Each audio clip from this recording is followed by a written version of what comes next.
Hi, my name is Mason Dukacek, and I want to welcome you to another episode of Fireplace Rescue with the expert, the color craftsman, John Bubenik. I like to bring John in and talk about different problems he's helped people solve with their fireplaces and areas around their fireplace. And usually it's, I've got this specific problem or that specific problem, and it kind of makes it easy to hone in. In this particular case, a lady called you and just said, I don't like anything about my fireplace.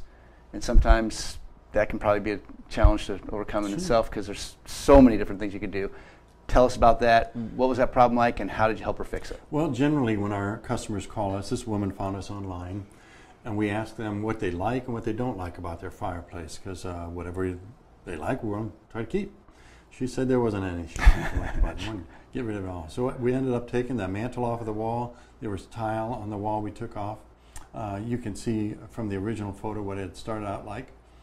Then she showed us an inspiration photo, and she said the colors aren't right, but this is basically what I'm looking to do. I want something above the mantle, I want it to look like stone below the mantle, and we need to get rid of that tile on the hearth.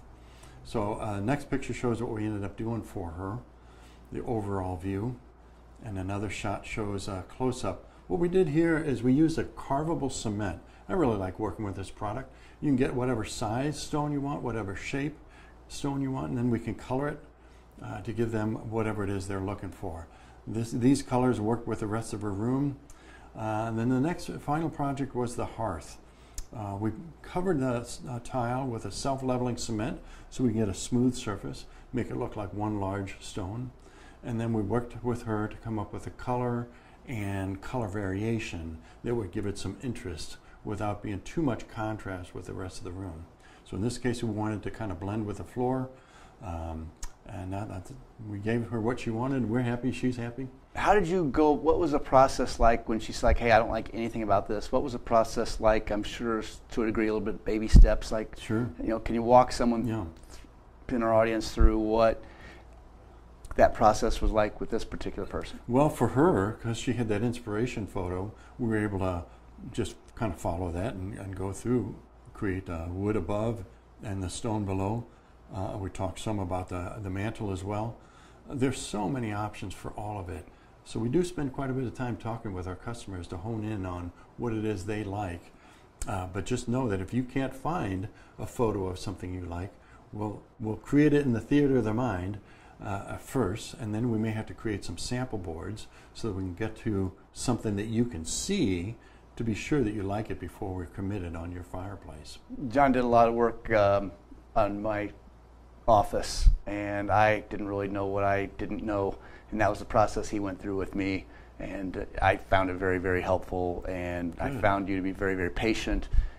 You gave me lots of different options that I didn't know existed, sure. And different samples so that I could really get a feel for the texture and the color and the tone, and I was probably one of the more difficult customers because I didn't know what I didn't know. But having gone through this process with him, it's hard to find a bigger fan. So I really appreciate your talent, your work, and I'm hoping that some of the folks out there viewing today realize that they're not stuck with what they have, that there's a bunch of different options they probably don't know exist. And if they wanted to talk to you about those options, how would they go about reaching you? Well, let me say this first.